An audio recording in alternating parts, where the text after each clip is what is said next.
En Navidad, trabajaba doble turno en urgencias. Mis padres y mi hermana le dijeron a mi hija de 16 años que no había sitio para ella en la mesa. Tuvo que conducir sola a casa y pasar la Navidad en una casa vacía. No armé un escándalo. En lugar de eso, actué. A la mañana siguiente, mis padres encontraron una carta en la puerta y empezaron a gritar. En Nochebuena, llegué a casa sobre las 11:45, desplomado. Le había hecho compresiones a un hombre que insistía en que solo estaba cansado. También estaba azul. Ese tipo de cambio. Así que cuando vi las botas de Abby junto a la puerta, mi primer pensamiento fue que alguien estaba sangrando. Luego vi su abrigo desplomado en el reposabrazos. Su bolso de mano aún tenía la cremallera cerrada. Y ella se acurrucó en el sofá en esa postura incómoda y apretada, como si desconfiara de los muebles. Me quedé allí esperando a que la lógica me alcanzara. Se suponía que pasaría la noche en casa de mis padres. Era tradición. Me rogó que la dejaran conducir ella misma. Solo una vez. Recién licenciada y orgullosa de ello. Incluso se fue temprano para ser más educada. Mi esposo y yo trabajábamos turnos nocturnos, así que el plan tenía sentido. Hasta que dejó de funcionar. Abby, dije en voz baja. Abrió los ojos al instante como si no hubiera dormido de verdad. Oye, ¿qué haces aquí? No dormía de verdad. Se incorporó lentamente y se encogió de hombros. Dijeron que no había espacio. Parpadeé. ¿Habitación dónde? En la mesa, su voz se quebró a mitad de la conversación. Intentó disimularlo encogiéndose de hombros. No funcionó. Dijeron que no me esperaban. Que ya había demasiada gente. La abuela dijo que no podía traer otra silla a última hora. Parecía estresada, como si le estuviera añadiendo más trabajo. Llegaste a tiempo, sí. Justo a tiempo. Abrió la puerta y me miró sorprendida. Como si me hubiera equivocado de fiesta. Hizo una pausa. Luego dijo que tampoco quedaba cama. Ahí estaba. La excusa de repuesto. Dijo que no querían que regresara tarde, pero que tampoco sabían dónde más llevarme. Así que me fui. ¿Alguien se ofreció a llevarte a casa? No. La miré fijamente. ¿Al menos te dejaron comer? Otro encogimiento de hombros. La mesa estaba llena. Lily estaba en mi asiento de siempre. El abuelo le hablaba como si fuera de la realeza. Nadie me miró. Entonces la abuela dijo que este año había lleno total. La tía Janelle asintió. Así que me fui. Miró la mesa y añadió, hice una tostada. Me giré y la vi. Una sola rebanada sobre una toalla de papel, fría y ligeramente doblada. Había medio plátano al lado. Era su cena de Navidad. Sentí un nudo en el pecho. No es ira. Todavía no. Solo esa sensación fría y vidriosa justo antes de romperse. De todas formas, no tenía hambre. Dijo ella. En realidad, no. Fue entonces cuando sus ojos comenzaron a llenarse de lágrimas. Luchó contra ello. Dios, lo intentó. Levantó la vista. Parpadeó con fuerza. Se mordió el labio como si pudiera masticar para librarse de la emoción. Hicieron que pareciera que me había impuesto. Ella susurró, como si llegar después de lo planeado fuera de mala educación. Y luego lloró, silenciosa y lentamente, como un grifo que no se puede cerrar del todo. Iba a traer un pastel, añadió. Pero pensé que ya tendrían suficiente comida. Me senté a su lado y la rodeé con el brazo. Se inclinó sin dudarlo, como si se hubiera estado sosteniendo por despecho. Después de un rato, se limpió la nariz con la manga. Sé que no les caes bien, dijo. Pero pensé que se había aislado. Pensaste que solo eras la niña. Que no eras parte de esto. Ella asintió. Ni siquiera lo dijeron con mala intención, añadió. Simplemente. Como si fuera un problema práctico. Como si fuera una silla plegable para la que no tenían espacio. No me acosté enseguida. Me senté en la cocina, mirando su bolso, aún con la cremallera cerrada. Lo había empacado con mucho cuidado. Escogió el suéter que mi mamá dijo que le gustaba. Traje una latita de galletas que ella misma hizo. Abrí la nevera. No había nada especial. No habíamos planeado una Navidad alternativa. ¿Por qué lo haríamos? Confiábamos en ellos. Esa fue la parte que no pude superar. Ni la tostada de queso fría ni la falta de comida. Ni siquiera que condujera sola a casa en la oscuridad. Es que la miraron a los ojos. Esta chica dulce, torpe y valiente que llegó puntual con galletas y una sonrisa, y le dijo, con 28 personas dentro, no hay espacio para ti. No se referían a, no hay espacio. Se referían a, no a ti. A la mañana siguiente, mi esposo llegó a casa. Abby seguía dormida. Le conté lo sucedido. Se quedó allí un buen rato y luego dijo, ¿y ahora qué hacemos? No respondí. Todavía no. Pero ya lo sabía. Porque está poner la otra mejilla y luego está rechazar a un chico de 16 años que solo quería ser incluido y eligió esto último. No armé un escándalo. En cambio, hice esto. 2 semanas después, mis padres recibieron una carta y empezaron a gritar. No recuerdo la primera vez que me llamaron raro, probablemente antes de saber qué significaba la palabra. A los 6 años, encontré un pájaro muerto y pregunté si podía diseccionarlo. No es por dar miedo. Solo quería entender cómo funcionaba. Mi madre golpeó la encimera de la cocina y dijo, Dios mío, Kate, ¿qué te pasa? Mi hermana Janelle gritó y les contó a todos que estaba intentando construir un zombi. Me castigaron por asustarla. Eso marcó la pauta. Me encantaban los libros de anatomía, quería un microscopio para Navidad y hacía preguntas sobre el flujo sanguíneo en la cena. En la escuela, yo era quien le levantaba la mano. En mi familia, eso bastaba para que te consideraran presumida. Nadie más iba a la universidad. La mayoría no terminó la preparatoria a la primera. Yo era el único que estudiaba durante los comerciales, o que no estudiaba nada. Para cuando tenía 12 años, mi papá empezó a bromear, medio en broma, diciendo que en realidad no era suyo. Demasiado listo para ser mío, decía. Y se reía. Una vez, lo oí discutir con mi madre cuando creían que estaba dormido. Me preguntó si alguna vez lo había engañado, y dijo que siempre se lo preguntaba, porque yo no me parecía a nadie de la familia. No dormí mucho esa noche. Nunca pregunté al respecto. Todavía no. Para cuando estaba en la preparatoria, Janelle había perfeccionado su papel de niña mimada. Era ruidosa, simpática, normal en la escuela, pero excelente para convertir cada fracaso en una historia. La gente la adoraba. Sabía llorar cuando se le pedía y se aseguraba de que todos supieran que me cuidaba. La pobre incómoda que no aguantaba una broma. Solía llamarme Doctor Fenómeno delante de la gente. Cuando me convertí en médico, lo cambió a Doctor Rico. ¿Y qué progreso? Cuando conseguí la beca completa, mis padres guardaron un silencio extraño. Sin celebración, sin abrazo. Mi mamá me preguntó con quién creía que me casaría, ya que a los hombres no les gustan las mujeres que se hacen las inteligentes. Le dije que quizá me casaría conmigo mismo. No se rió. No me olieron.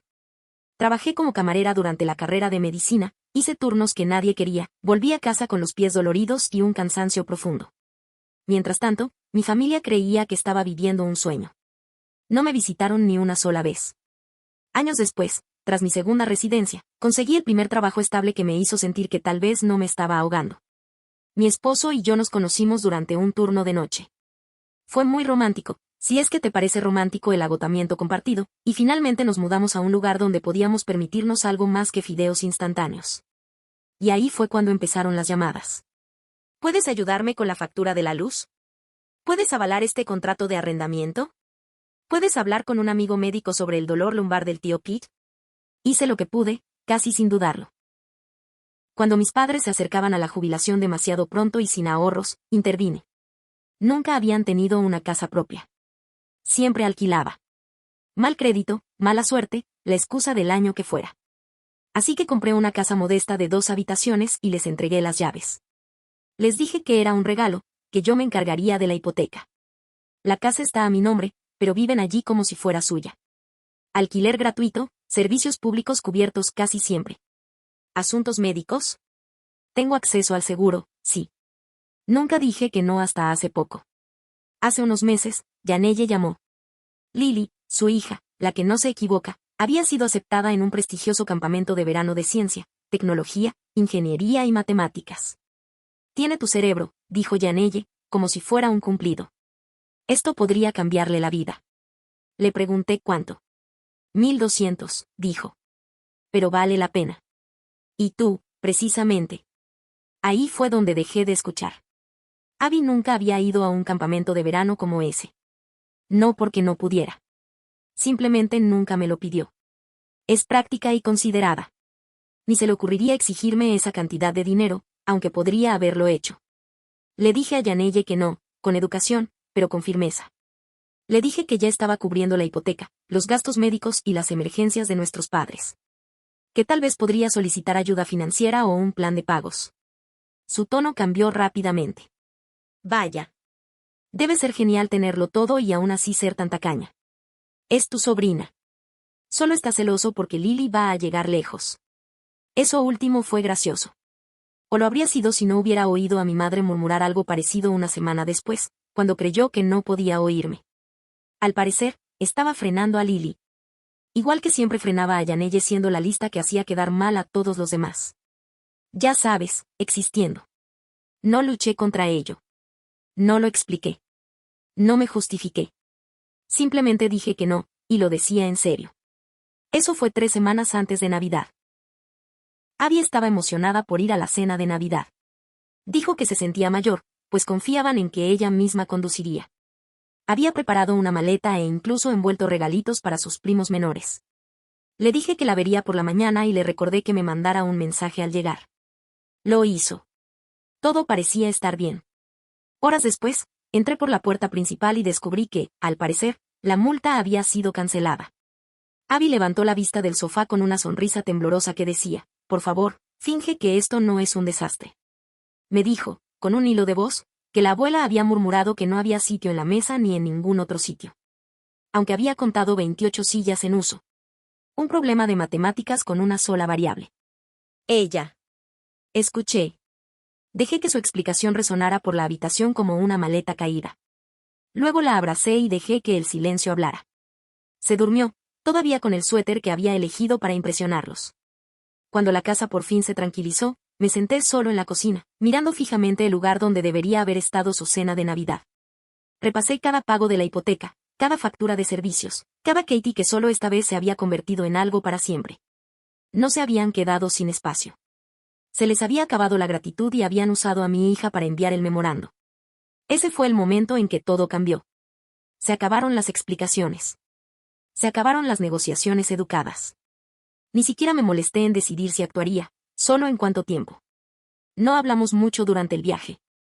Mi esposo se sentó a mi lado en silencio, con su mano apoyada suavemente en mi rodilla como un cable a tierra. No fue precisamente reconfortante. Simplemente sólido. Presente. Eso fue suficiente. La mañana después de Navidad siempre tiene esa extraña y difusa quietud, como si el mundo todavía estuviera cubierto de azúcar y papel de regalo. Solo esperaba que la casa estuviera vacía. No lo estaba. Aún quedaban 2 coches en la entrada. Reconocí uno como el de Janelle. El otro probablemente era de algún primo que se había quedado hasta tarde a comer las sobras. Salimos. Apreté el sobre con fuerza. No había dormido. El turno. La escena con Abby. La bandeja de comida fría en el mostrador que aún no había sido limpiada. Todo zumbaba en mi cabeza como un fusible fundido. Toqué el timbre. Esperé. No vino nadie. Volví a llamar. Toqué. Nada. Dejémoslo así. Dijo mi marido con dulzura. Me quedé allí un segundo más y asentí. Caminamos de vuelta al coche. Coloqué el sobre con cuidado contra el marco de la puerta para que no se lo volara el viento. Estaba abriendo la puerta del conductor cuando lo oí. El crujido de la visera. Unos pasos con zapatillas. Me di la vuelta. Mi madre salió, envuelta en una de esas batas peludas que siempre usaba en Navidad. De esas que solía presumir de conseguir con un 90% de descuento. Se agachó, recogió el sobre, lo abrió y empezó a leer. Su rostro se quedó en blanco. Luego palideció. Entonces nos va a echar. Mi papá apareció en la puerta con la ropa de ayer. ¿Qué demonios? Yanelle lo siguió, todavía en pijama de Navidad, agarrando una taza como si pensara que esta sería una mañana acogedora. ¿Qué pasa? Mi mamá se giró y señaló hacia la entrada como si yo fuera un animal callejero que acababa de orinar en su porche. ¡Qué malagradecida! Nos subimos al coche y nos fuimos antes de que pudiera oír la frase completa. No importaba. Me sabía los grandes éxitos. Para cuando llegamos a casa, mi teléfono ya estaba sonando. Lo ignoré. Volvió a sonar. Y otra vez, la 6ª vez que contesté. ¿Cómo te atreves? Gritó mi mamá. Ni un hola. Ni una pausa. Ni siquiera finges preocupación por Abby. Te has vuelto loca. Me alejé el teléfono de la oreja. Todavía podía oír a mi padre gritando de fondo. Si haces esto, no eres nuestra hija, bramó. No preguntaron por qué. No preguntaron qué pasó.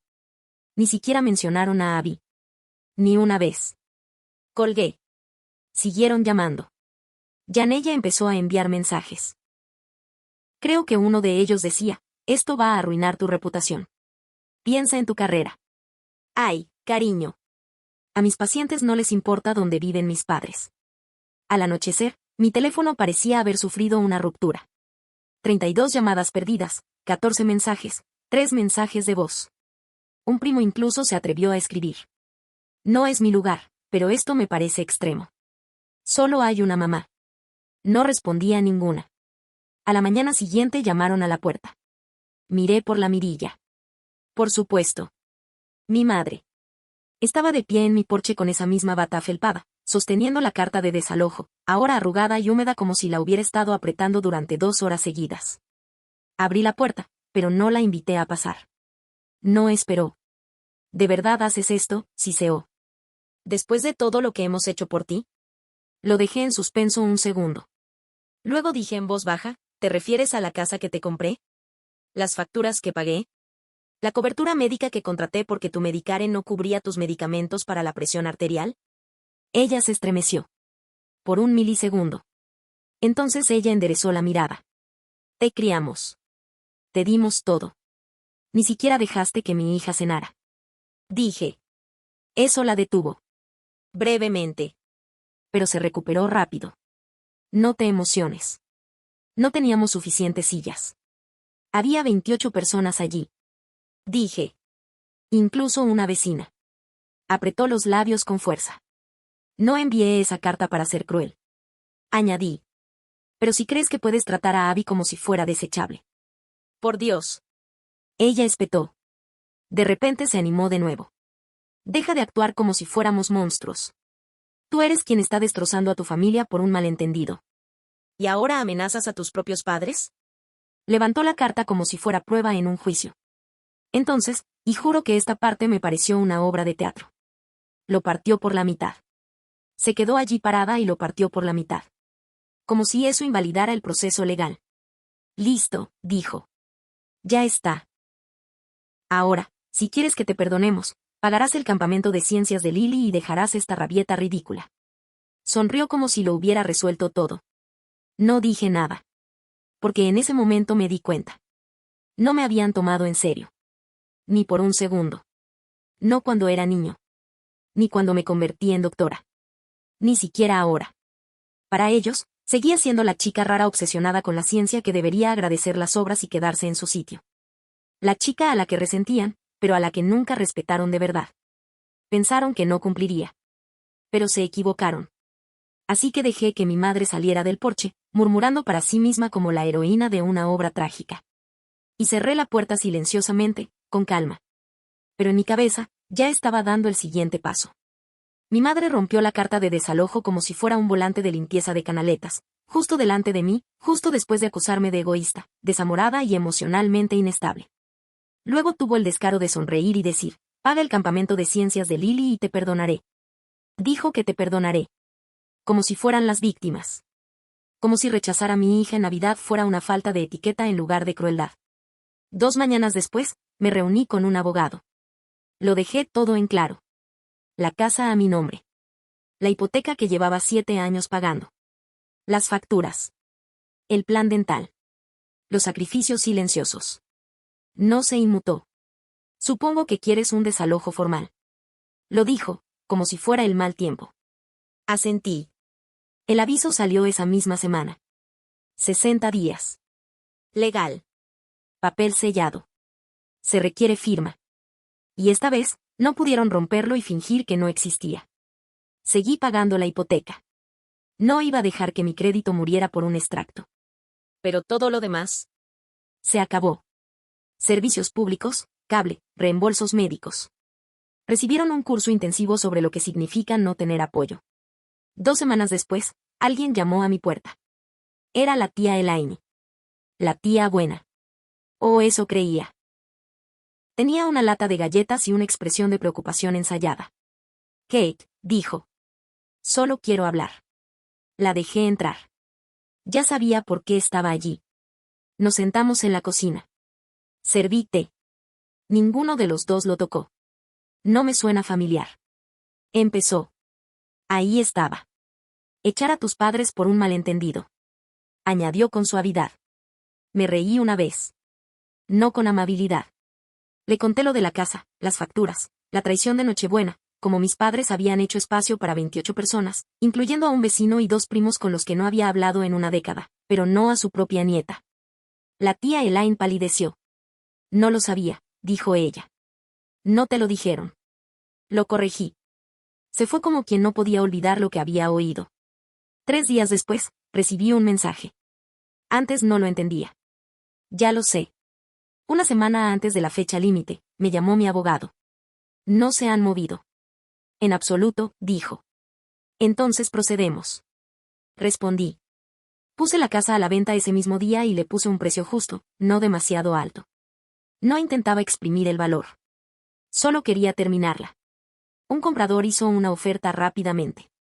A las familias les encanta esa zona. Solo la querían vacía. Se requiere posesión vacante.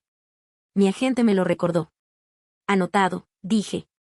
No fui el día que los quitaron. Los nuevos dueños se encargaron de ello por la vía legal. Oí que no fue bonito, pero lo que vino después no fue mejor. Yanelle los acogió. Claro que sí. A mi hermana siempre le gustaba jugar a ser la mejor hija.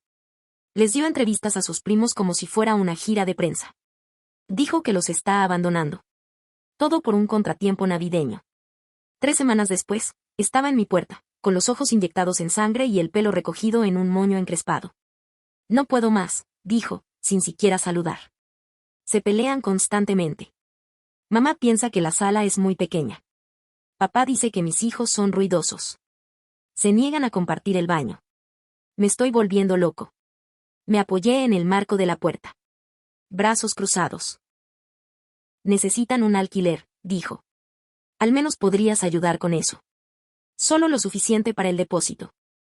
No, Kate. La viste cuando la rechazaron en Nochebuena y te quedaste ahí parada. Esa fue tu decisión. Esta es la mía. Parpadeó, se dio la vuelta y se alejó. Una semana después, también los echó. Se mudaron a un piso del que nadie presumiría. 2 habitaciones, una calefacción. Un escalón de entrada inclinado como un encogimiento de hombros. Su pensión apenas cubría el alquiler y la comida. Atrás quedaron las vacaciones, las cenas, los equipos que habían estado considerando para su aniversario. Intentaron pedirle compasión a la familia extendida. Afirmaron que los había cortado sin avisar. Que era inestable. Que siempre había tenido frío. Pero para entonces, ya había hablado en voz baja con mis tíos y primos. Les había enviado copias de las facturas que había pagado. Reenvié la carta de desalojo, con fecha y hora, y certificada. Un primo respondió con un wow. Otro envió un emoji de pulgar hacia arriba. La familia no tenía prisa por salvarlos. Y yo tampoco.